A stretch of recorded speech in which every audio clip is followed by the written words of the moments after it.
Bismillahirrahmanirrahim. Assalamualaikum warahmatullahi wabarakatuh. Sebuah perkampungan yang terletak di pinggiran pantai yang hilang secara misterius menyimpan sejuta misteri yang sampai saat ini belum terpecahkan. Berdasarkan kisah nyata, Kampung Bangsa Bunian dikisahkan oleh Angah_Put @Atar01 Putra. Sebelum kita masuk ke selengkapnya, mari kita berdoa dulu. A'udzu bikalimatin tammati min syarri ma khalaq. Bismillahirrahmanirrahim. Wa huwa samiul alim. Allahumma sholli ala sayyidina Muhammad sallallahu alaihi wasallam. Ini dia selengkapnya Kampung Bangsa Bunian.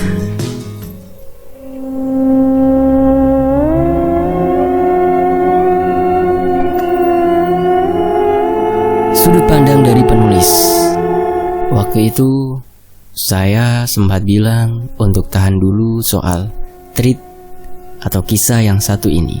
Jujur saya kesulitan untuk mencari informasi tentang daerah tersebut. Jadi daerah itu sejarah panjangnya hanya diketahui oleh sesepuh terdahulu. Bahkan kakek saya yang tinggal tak jauh dari daerah itu juga mengetahui tentang betapa angkernya daerah itu. Namun sayangnya, kakek saya sudah meninggal sekitar 1 tahun lalu.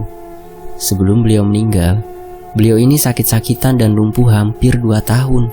Kebetulan, kakek saya juga termasuk orang perantau dan gemar menuntut ilmu.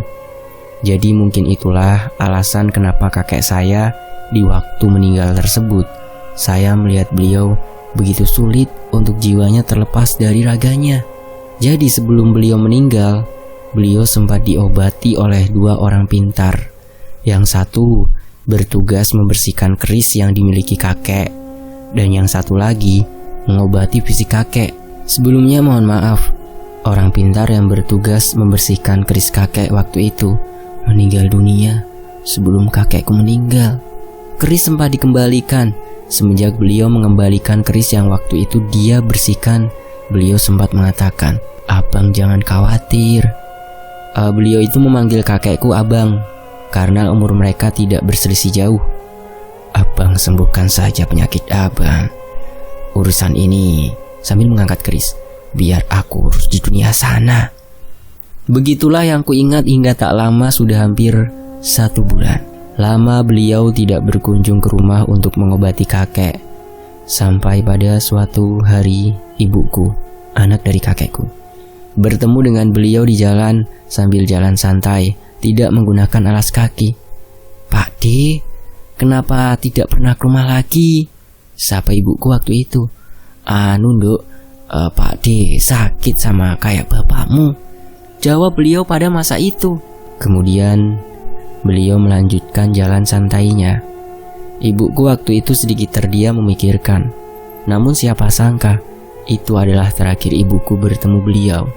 Lalu yang orang pintar kedua yang mengobati fisik kakekku waktu itu menggunakan media telur ayam yang diusap di seluruh tubuh. Ketika telur dipecahkan, nampak terlihat jelas sebuah jarum berkarat 4 tusuk. Kakekku menangis waktu itu. Ucapannya agak rada kurang jelas karena waktu itu dia stroke setengah badan dan mulutnya itu rada susah kalau bicara. Beliau menangis dengan sedikit meracau.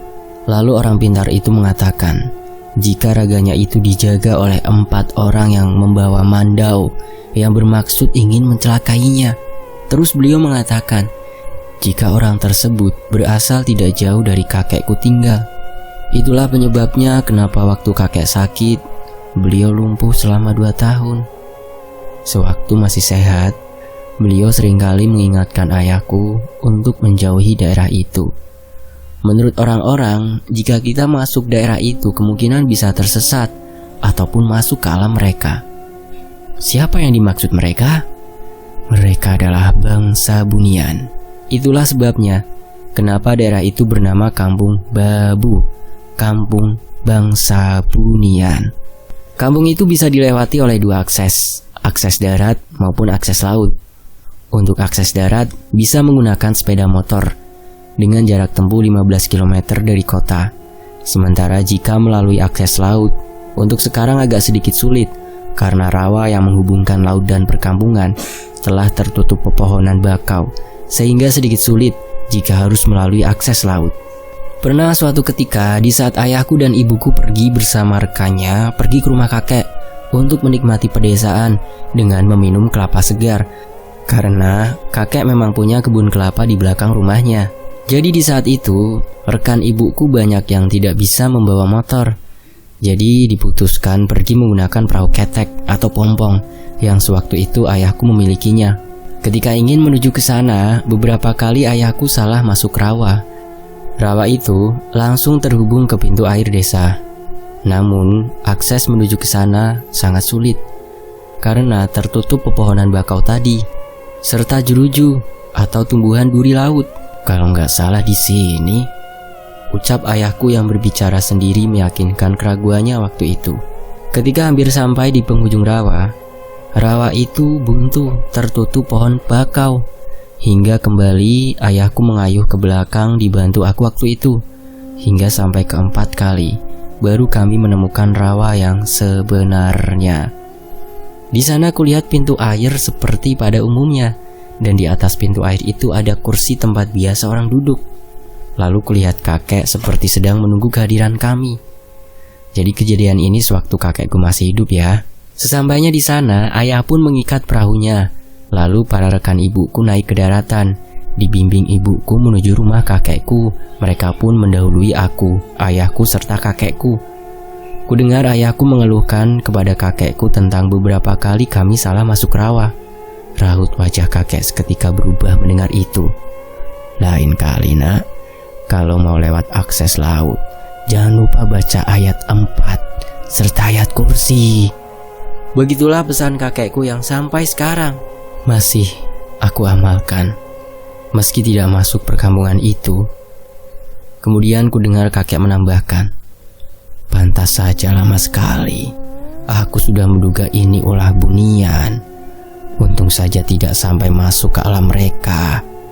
Ujar kakek mengatakan kepada ayahku sambil berjalan. Ayahku hanya mengangguk. Namun waktu itu rasa penasaran mengganjal di hatiku. Dengan polos aku pun menanyakan satu hal kepada kakek. Bangsa bunian itu sama seperti kita ya kek? Siapa mereka sebenarnya? Kakek sedikit tersenyum dengan pertanyaanku. Bangsa bunian itu adalah salah satu bangsa makhluk halus yang suka menyesatkan manusia. Ya, meskipun mereka juga suka membantu. Intinya jika tempat mereka tidak diganggu, mereka tidak akan mengusik sama halnya seperti makhluk lain pada umumnya.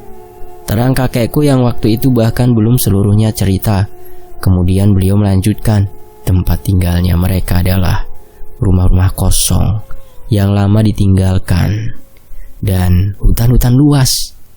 Makanya sering ada orang hilang di hutan itu, sering dikaitkan atau disesatkan oleh bangsa bunian. Namun sisi baik dari mereka bisa membantu jika terjadi kebakaran hutan. Karena kakek melihat sendiri ketika belum sempat kakek menyelesaikan cerita itu, ternyata kami sudah sampai di rumah kakek. Di sana ibuku sudah menunggu ayahku untuk menyabitkan kelapa. Kemudian kakekku pun berhenti untuk bercerita, langsung masuk ke dalam rumah, mengambil peralatan sabit kelapa. Lah kakek, ketika apa tadi? Ujarku yang masih penasaran dengan cerita beliau waktu itu. Nanti kakek sambung lagi ya, ucapnya sambil berjalan masuk ke rumah. Aku mengangguk setuju, karena memang aku juga haus dan mau minum air kelapa. Setelah semua peralatan sudah siap, ayahku pun menyabit beberapa kelapa dan ibuku membentang tikar di halaman belakang rumah. Dan kakek menyembelih ayam untuk makan siang. Sangat damai. Tidak terdengar riuhnya perkotaan, yang terdengar hanyalah suara burung yang bersaut-sautan. Masya Allah. Sehingga makan siang waktu itu sangat nikmat, ditemani alam dan angin sepoi yang bertiup di bawah rindangnya kebun kelapa. Hingga tanpa terasa, jam pun sudah menunjukkan pukul 2 siang. Aku mencari-cari kesempatan untuk menanyakan perihal cerita yang terhenti tadi. Kakek seolah tidak mau membahas tentang itu di hadapan rekan-rekan ibuku. Mungkin dengan maksud agar para tamu yang datang ke desa ini tidak merasa jera ataupun takut untuk berkunjung ke desa ini. Makanya kakek hanya menunjukkan kesan-kesan yang baik saja. Oh iya nak, pulangnya nanti jangan kesorean ya. Takutnya air surut dan sulit untuk keluar dari rawa. Kira-kira jam 3 saja pulangnya ya, ucap kakekku kepada ayah dan ibuku, dan mereka hanya mengangguk. Kami pun mulai berkemas dan berpamitan dengan kakekku serta nenekku. Namun kakek mengantarkan kami sampai pintu air.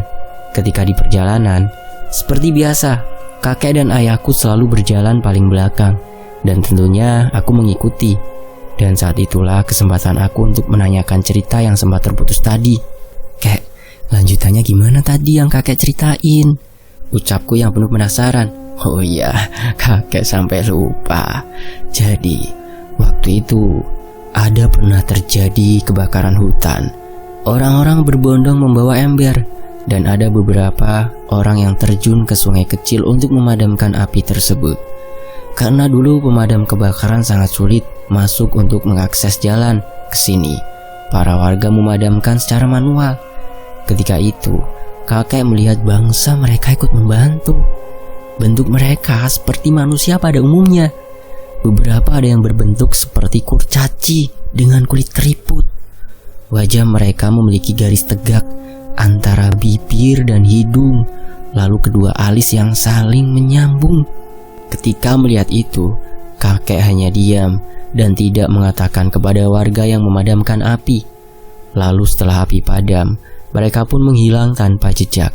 Ya mungkin karena rumah mereka terbakar, makanya mereka ikut membantu, ucap kakekku yang melanjutkan setengah kisahnya tadi. Lalu kakekku kembali terpaku kepada ayahku.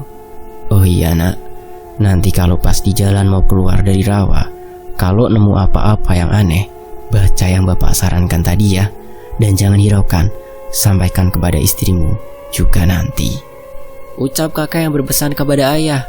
Kemudian ayahku mengangguk dan mengatakan, Iya pak, saya mengerti. Lalu sampailah di pintu air. Ketika sampai, air laut justru baru mulai naik atau pasang, dan bukan surut seperti yang dikatakan kakek tadi. Iya, kata bapak, air mau surut. Ini kan baru mau pasang pak. Padahal kami masih mau lama-lama di sini, ucap ibuku waktu itu. Dan hanya dibalas kakek dengan senyuman sambil menatap ayahku. Karena alasan dari kakek menyuruh kami pulang lebih cepat, bukan karena pasang surutnya air. Tentunya punya alasan tersendiri. Kami pun mulai menaiki perahu. Ketika tali pengikat sudah terlepas, ayahku pun melambai kepada kakek, dan kakek hanya tersenyum. Waktu masih di rawa, kami hanya mengayuh perahu, dan mesin sengaja tidak dihidupkan karena takut kandas jika kipas terkena ranting di dasar rawa. Ibu, jika nanti ada apa-apa, jangan hiraukan dan ucapkan permisi, ucap ayahku menyampaikan pesan dari kakek.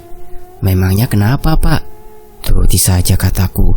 Kemudian ibuku hanya mengangguk. Tak lama setelah lumayan jauh dari pintu air, terlihat di atas antara pepohonan segerombolan kera seperti sedang menunggu kami lewat. Kulihat ayahku memandang kera itu, namun mulutnya seperti merapalkan ayat-ayat. Ketika tepat berada di bawah segerombolan kera itu, mereka berteriak sangat riuh. Bahkan aku waktu itu sampai tutup telinga. Anehnya mereka tidak menuruni perahu kami, hanya berteriak layaknya kera pada umumnya. Sampai akhirnya kami pun keluar dari rawa itu dan menuju laut lepas.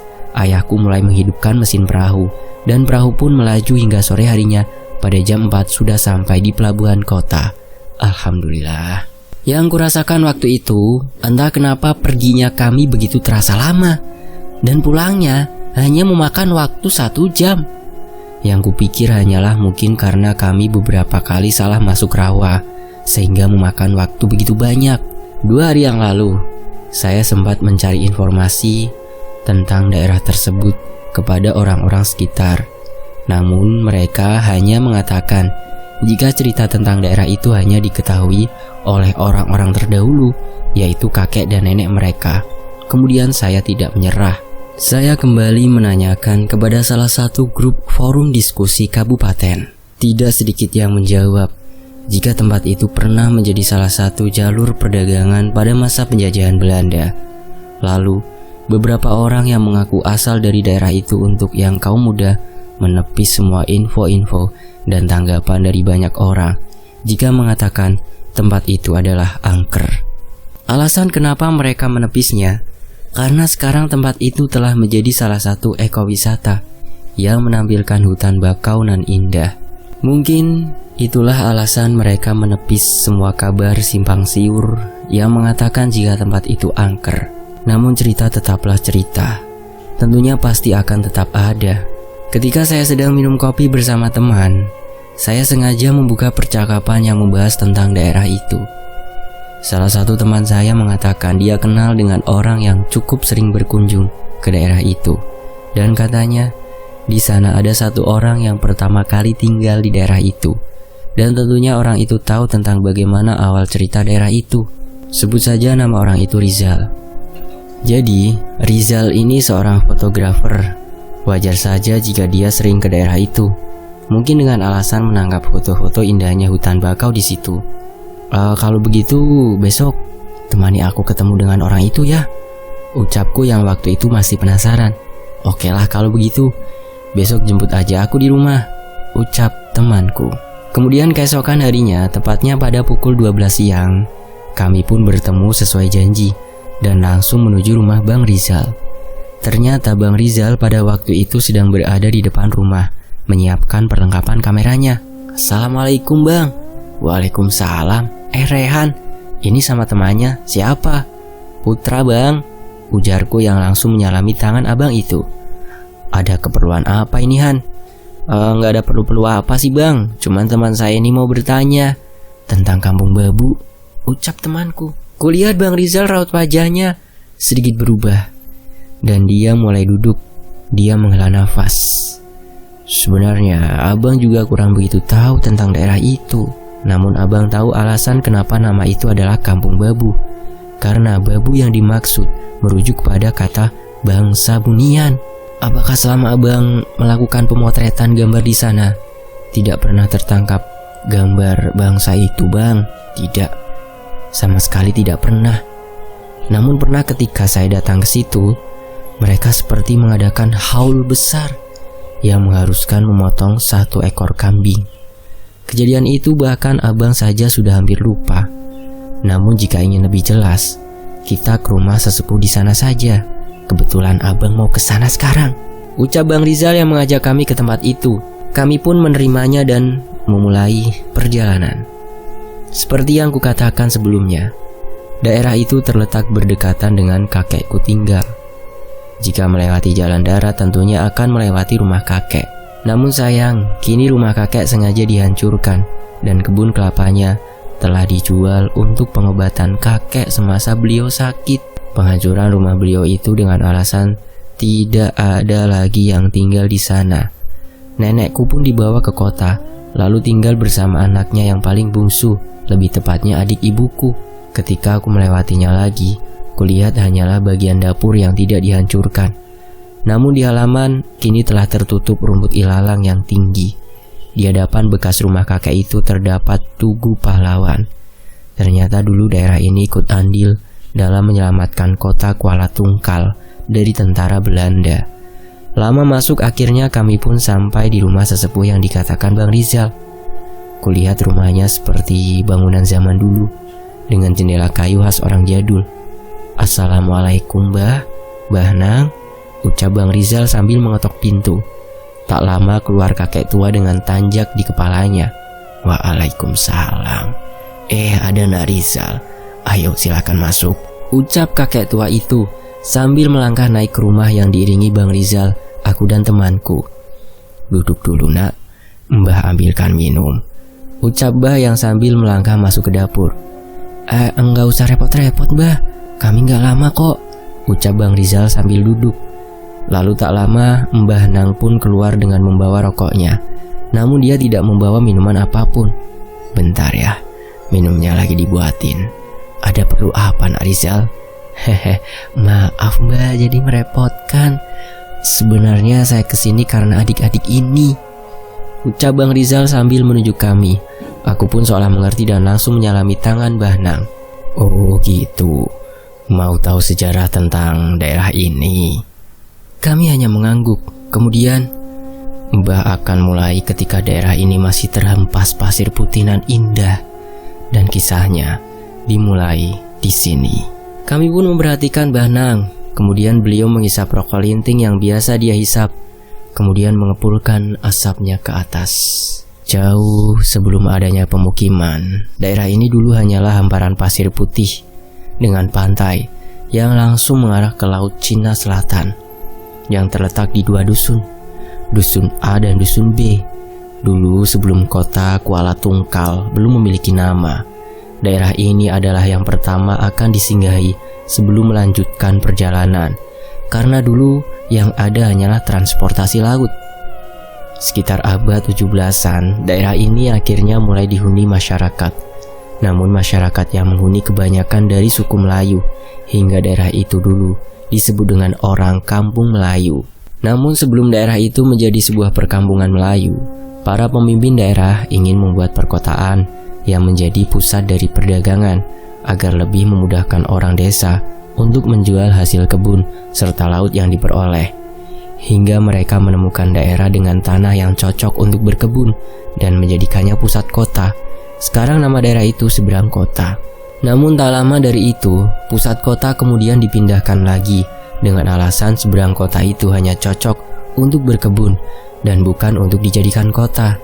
Hingga pusat kota pun dipindahkan lagi dan sampai sekarang terbentuklah kota Kuala Tungkal. Ketika Mbah Nang bercerita, anaknya Mbah Nang keluar membawa teko yang berisi teh panas dan beberapa cangkir. "Ini dek, diminum tehnya." "Iya bude, terima kasih," ucap Bang Rizal dengan senyum segannya. Lalu Mbah Nang ingin melanjutkan ceritanya lagi, namun tiba-tiba Rehan mengangkat tangannya. "Sebelumnya mohon maaf Mbah, apa ada kaitannya tentang asal mula daerah ini dengan awal terbentuknya Kuala Tungkal?" Mbah Nang hanya tersenyum. "Semuanya pasti akan berhubungan nak. Dengarkan sampai selesai, biar tidak salah paham," ucap Mbah Nang. Lalu Bang Rizal memandang Rehan mengisyaratkan untuk meminta maaf. "Oh begitu Mbah, mohon maaf kalau begitu silakan lanjutkan Mbah." Mbah Nang kemudian menuang teh, kemudian menyuruh kami untuk minum. Lalu setelah kota Kuala Tungkal lahir, kota itu menjadi pusat perdagangan dengan pelabuhan minimalis. Pedagang-pedagang kecil dulu hanyalah menggunakan perahu untuk menjajakan hasil kebunnya hingga akhirnya menjadi pasar terapung. Lalu untuk kapal-kapal besar yang sering berlayar dari arah timur, tempat persinggahan pertamanya adalah Kampung Melayu dan baru menuju kota. Bukan tanpa alasan mereka singgah ke situ. Terkadang para pedagang kapal besar itu sering membeli hasil rempah dari Kampung Melayu, baru menjualnya lagi ke kota, ataupun dibawa pulang ke kota mereka, karena kebanyakan banyak yang dari luar kota, ataupun negara salah satunya negeri jiran. Lama waktu berlalu, pada akhirnya masyarakat dari Kampung Melayu ini pindah ke daerah Betara Melayu. Dan sekarang, nama daerah itu Betara Kanan. Hingga waktu itu Kampung Melayu pun sudah tidak ada lagi dihuni. Bahkan bisa dikatakan Kampung Melayu itu telah hilang, karena para penduduk hampir semuanya mengungsi. Lama setelah Kampung Melayu kosong, para pelaut yang biasanya singgah, kini tidak lagi singgah ke kampung itu. Mbah Nang kemudian memuntungkan rokoknya di asbak, kemudian menyesap teh yang sedari tadi telah dituang di dalam cangkir. Dengan seruputan yang panjang dan hampir menghabiskan setengah cangkir, lalu diakhirnya dengan menghela nafas panjang. "Ini sebenarnya tidak harus saya ceritakan, Nang," ucap Mbah Nang waktu itu. "Loh kenapa Mbah?" "Mbah takutnya kalian para kaum muda tidak mau lagi berkunjung ke tempat ini." "Enggak kok Mbah, lanjut aja Mbah, kami juga mengerti kok," ucap Rehan yang membujuk Mbah Nang untuk melanjutkan ceritanya waktu itu. Kemudian Mbah Nang pun melanjutkan ceritanya. Setelah beratus-ratus tahun daerah itu kosong hingga waktu terjadi penjajahan yang dilakukan Belanda pada tahun 1949, tempatnya agresi militer Belanda. Kampung dari daerah itu sudah tidak lagi terlihat. Yang terlihat hanyalah pohon bakau yang rimbun. Menurut pengakuan dari warga Dusun A, karena yang berdekatan di daerah ini, bahkan pantai pasir putih yang dulu terhampar sudah tidak lagi terlihat. Semua tertutup oleh tanah lumpur yang memang dominan di daerah ini. Jauh sebelum agresi militer Belanda itu terjadi, banyak kapal yang berhenti secara tiba-tiba di daerah itu. Alasan tentu karena mesin kapal yang mendadak mati. Jadi, waktu itu jalan darat dari kota Kuala Tungkal menuju Jambi tidak ada. Tentunya orang menggunakan akses laut yang pasti akan melewati daerah ini. Namun anehnya, meskipun hanya beberapa kasus kerusakan mesin secara tiba-tiba, ketika melewati daerah ini sering terjadi. Bahkan ada juga yang mengaku melihat seperti ikan misterius dan makhluk laut yang bentuknya aneh terlihat di perairan daerah ini. Pernah ada satu awak kapal yang bertanya kepada salah satu alim ulama di desa yang berdekatan dengan daerah ini. Kemudian ulama tersebut mengatakan, jika melewati perairan daerah tersebut, harap dijaga tutur bahasa serta tindakan. Semenjak diperingatkan begitu, salah satu awak kapal ini pun menyampaikan kepada temannya, dan pesan itu pun tersebar hanya dari mulut ke mulut. Jadi seperti itu. Ya sudah ya nak, mungkin segitu saja cerita dari saya, ucap Banang yang menutup ceritanya dengan menghabiskan teh yang setengah cangkir tadi. Lama berdiam sambil menghisap rokok dan menyesap teh, Bang Rizal kini akhirnya ikut bicara setelah Mbah Nang selesai bercerita tadi. Anu Mbah, kemarin itu saya kan kesini dari sore, mau mencari sunset di waktu senja. Jadi waktu itu kemalaman mau pulang ke kota. Saya melihat para warga di sini menggelar acara besar yang mengharuskan memotong kambing. Apakah itu benar Mbah? Pertanyaan itu membuat Mbah Nang sedikit terdiam. Kemudian beliau membakar rokok yang sedari tadi dilintingnya semasa bercerita. Oh, jadi waktu acara itu Nak Rizal ada. Bang Rizal hanya mengangguk. Acara itu sebenarnya bukan menyembelih kambing setiap akan digelar, namun setiap tahunnya mengalami penurunan. Contohnya itu, pada tahun pertama yang disembelih adalah kerbau. Lalu pada tahun kedua yang disembelih adalah sapi. Dan pada tahun ketiga baru yang disembelih adalah kambing. Namun setelah kambing akan kembali lagi seperti pada tahun pertama. Alasannya kenapa begitu saya juga kurang tahu nak. Karena ini sudah ada dari zaman kakeknya Mbah nak, dan gak menghilangkan adat istiadat yang sudah ada pada zaman dulu, ucap Mbah Nang yang diakhirnya dengan kepulan asap rokok ke udara. Mendengar itu Bang Rizal seperti ingin mengatakan sesuatu, namun tiba-tiba pasti Nak Rizal menanyakan kenapa setelah hewan itu disembelih akan ada yang kesurupan satu orang, ucap Banang yang sedikit menunjuk Bang Rizal waktu itu. Bang Rizal pun mengangguk dan tidak bisa lagi berkata apa-apa dengan wajah yang sedikit merah padam. Orang yang akan kesurupan itu bukanlah sembarang orang. Dia kami jemput untuk menghadiri acara yang akan kami gelar setiap tahun ini. Dia berasal dari desa sana, dan memang berdasarkan dari keturunannya turun-temurun. Ketika kesurupan dia hanya menyampaikan beberapa pesan mengenai dunia ini. Namun untuk secara rinci, Mbah tidak perlu menceritakan, dan kalian tidak perlu tahu sejauh mungkin nak, ucap Banang dengan bibirnya sedikit tersenyum. Seketika aku bergetar menatap senyumnya waktu itu, kemudian menyenggol Rehan yang berada di sampingku. Yang ternyata dia pun merasakan apa yang kurasakan waktu itu, sehingga setelah itu kami berdua hanya tertunduk. Hehe, maaf Mbah, udah bertanya sejauh ini, ucap Bang Rizal yang kemudian hanya dibalas senyuman oleh Mbah Nang. Tanpa terasa waktu hari pun sudah mulai petang, dan Bang Rizal yang tadinya ingin mengambil gambar mengurungkan niatnya karena hari sudah hampir gelap dan memutuskan untuk pulang, mengingat karena kami ikut dengan dia.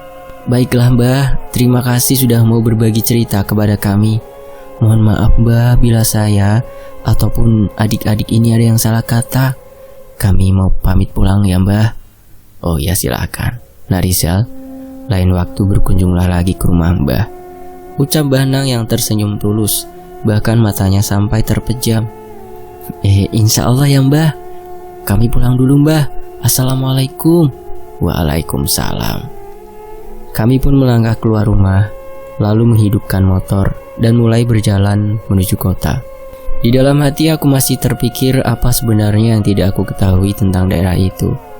Sempat terpikir untuk membuka mata batin hanya untuk melihat apa yang ada di daerah itu. Namun aku urungkan lagi, karena aku banyak mendengar tentang orang yang akan gila jika tidak kuat setiap hari melihat makhluk-makhluk begitu. Namun ada satu orang yang membuat aku penasaran tentang kebatinan beliau. Karena dulu pernah ketika ada kasus orang tenggelam di sungai yang mayatnya tidak ketemu selama 5 hari yang dilakukan oleh tim SAR gabungan dari TNI dan Polri. Namun suatu ketika beliau update status di akun Facebooknya untuk menyarankan pergi ke bagian hulu sungai dengan alasan pemandangan di bagian hulu sangat indah. Ujarnya yang beliau tulis di berandanya waktu itu. Dan keesokan harinya para nelayan melaporkan kepada tim SAR telah menemukan mayat dalam bentuk yang sangat mengenaskan. Namun anehnya, mayat itu ditemukan di bagian hulu sungai. Mulai dari situ, aku sedikit tertarik dengan beliau. Meskipun beliau ini sering dibully orang karena status yang dibuatnya itu bisa dibilang seperti orang kekurangan atau gila. Sebisa mungkin aku mencoba menghubungi beliau dan akhirnya direspon. Dan kami memutuskan bertemu di salah satu kedai kopi yang berada di sekitaran kota. Beliau ini berasal dari salah satu desa yang jaraknya cukup jauh dari kota dan rela datang ke kota hanya untuk menceritakan tentang daerah itu beserta isi yang tidak bisa dilihat oleh orang biasa. Sebelumnya, saya tekankan sekali lagi ya teman-teman, bagi yang mengetahui lokasi ataupun desa yang bersangkutan di dalam cerita ini, tahan dulu. Saya mohon saya tidak mau akibat cerita ini daerah itu jadi sepi pengunjung. Dan setelah mengatur jadwal, kami sepakat untuk bertemu setelah sholat isya, tepatnya jam 8 malam. Keesokan harinya, tepatnya setelah sholat maghrib, beliau sudah menghubungiku. Katanya beliau sudah mulai perjalanan ke kota dan aku pun mengiyakannya. Tentunya kali ini aku tidak sendiri, aku masih ditemani Rehan untuk bertemu beliau. Karena Rehan sama sepertiku yang penasaran. Memang banyak sih kata orang jika ada yang mengamalkan suatu ilmu namun tidak kesampaian, bisa membuat menjadi gila. Rehan berasumsi jika beliau itu gila, karena yang beliau tulis di beranda Facebooknya itu memang terlihat seperti orang gila. Aku justru berpikir sebaliknya. Maksudku, beliau cukup hebat jika bisa mengamalkan suatu ilmu, dan dia tidak gila sepenuhnya. Tentunya itu semua akan dibuktikan ketika kami bertemu beliau nanti. Ketika sudah jam 8 malam, kami sudah berada di kedai kopi tempat kami janjian. Namun kulihat tidak ada beliau di sana. Aku dan Rehan pun duduk di tempat paling sudut. Setelah memesan kopi, kami masih menunggu kedatangan beliau. Lama kami menunggu beliau tidak juga datang, hingga jam pun sudah hampir jam 9. Kopi yang tadi hangat kini mulai terasa dingin. Ah, kamu Put, orang gila begitu dipercaya. Hahaha, ledek Rehan kepadaku. Hush, mulutmu Han. Mungkin dia masih di jalan. Bentar lagi pasti sampai. Mana nih? Udah 1 jam lebih, buktinya dia belum datang, ucap Rehan dengan nada meledek. Terlihat dari pintu masuk kedai, seseorang dengan kumis tipis mengenakan belangkon Jawa. Ujung kain belangkonnya panjang hingga hampir sampai ke pinggangnya. Beliau menghampiri kami. Entah kenapa aku merasa sedikit segan ketika beliau mendekat. Rehan yang tadinya tertawa kini diam membisu. Kemudian beliau mengucap salam. Sebelumnya maaf nih deh, udah telat. Maklum, Mas kesini pakai sepeda, ucap beliau yang diiringi dengan duduk di kursi. Mendengar itu aku tercengang. Kenapa sih beliau rela sepedaan hanya untuk bertemu kami? Hah? Mas kesini menggunakan sepeda? Beliau mengangguk. Kenapa tidak bilang Mas? Saya kan bisa jemput Mas walaupun jauh, ucapku. Namun dia hanya tersenyum tipis. Justru saya tadi mau berjalan kaki. Namun saya pikir-pikir bakalan lama sampainya, dan kasihan kalian nungguin lama. Oh iya, maaf ya, udah buat adik ini nungguin lama sampai ngeluh kayak tadi, ucapnya sambil menepuk pundak Rehan. Wajah Rehan merah padam, terlihat sedikit berkeringat. Saya nggak ngeluh kok Mas, ucap Rehan yang sedikit gemetar. Kemudian beliau bangkit dari kursinya untuk memesan kopi. "Bagaimana dia bisa tahu, Cok?" bisik Rehan pelan kepadaku. "Kan udah aku bilang, Han, beliau ini bukan sembarang orang." Tak lama beliau kembali, aku dan Rehan pun kembali seperti sikap biasa. Beliau pun kembali duduk di kursinya tadi, dan dia mulai mengenalkan diri. "Oh ya, sebelum itu perkenalkan, nama Mas Abdul," ucapnya sambil mengulurkan tangan. "Saya Putra, Mas, dan ini teman saya Rehan," ucapku sambil menyambut uluran tangannya diikuti Rehan. Sebenarnya bukan tanpa alasan Mas kesini menggunakan sepeda, karena Mas dapat gelar dari kakek Mas dulu. Beliau menggelarkan Mas dengan nama Jagat Kelana. Itulah mengapa Mas sebenarnya mau berjalan kaki saja, karena memang sudah kebiasaan kemana-mana selalu berjalan kaki, ucapnya waktu itu. Aku hanya mengangguk, meskipun aku tidak tahu apa arti dari gelar nama beliau tersebut. Kami pun bercerita cukup lama. Beliau banyak menceritakan tentang kasus-kasus hilangnya anak, mulai dari hilang di gunung itu sampai di sungai yang dulu saya sebutkan, hingga beliau akhirnya membahas tentang daerah yang mau saya tanyakan padanya. Dulu Mas pernah bertapa di daerah itu.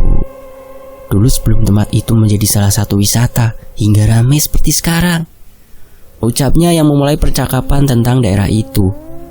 Aku pun mulai terfokus untuk mendengarkan ceritanya. Kopi yang kami pesan tadi sudah habis, dan kami kembali memesannya agar cerita malam ini terasa begitu panjang. "Apa saja yang Mas dilihat di tempat itu?" Pertanyaan dariku membuatnya sedikit memandang langit-langit. Dia seperti ingin mengingat kembali tentang kejadian itu. Kopi pun diseruputnya sedikit dan mulai membakar rokok kretek yang sedari tadi sudah berada di mulutnya. Beliau pun mulai menarik nafas cukup panjang sampai akhirnya menghembuskannya perlahan, diikuti asap rokok yang keluar dari mulutnya, lalu mengatakan, "Dulu di daerah itu adalah sebuah kerajaan gaib yang mana istananya berada di sekitaran laut."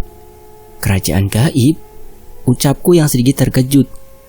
Beliau hanya mengangguk dan mulai melanjutkannya.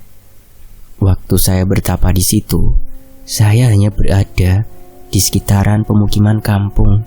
Tentang bangsa bunian itu benar adanya, dan kampungnya itu dihuni oleh makhluk bunian tersebut. Sekilas jika hanya orang biasa yang melihat daerah itu dulu, memang hanyalah hutan bakau yang lebat dan tidak ada tanda kehidupan. Namun jika orang yang punya mata batin, pasti melihat tempat itu ramai layaknya perkampungan. Pasarnya mereka juga ada berada tepat di pinggiran pantai, sementara istananya berada cukup jauh dari sekitaran pantai yang mengarah ke laut, yang biasanya para pelaut melewatinya. Bukankah kalian pernah mendengar dulu jika kapal di sana sering terjadi hal-hal ganjil jika akan melewati perairan daerah itu? Bahkan ada yang mengatakan jika kapal yang melintas di situ bisa menghilang tanpa sebab, ucap beliau sambil bertanya kepada kami. "Iya Mas, saya juga pernah mendengarnya dari almarhum kakek saya," ucapku. Beliau mengangguk beberapa kali dan melanjutkan ceritanya lagi.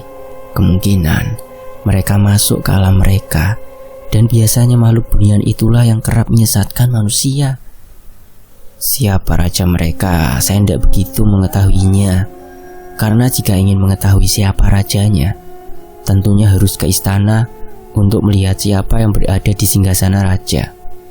Namun yang hanya saya tahu, pengawal dan pasukan dari kerajaan mereka itu berwujud kera yang sangar.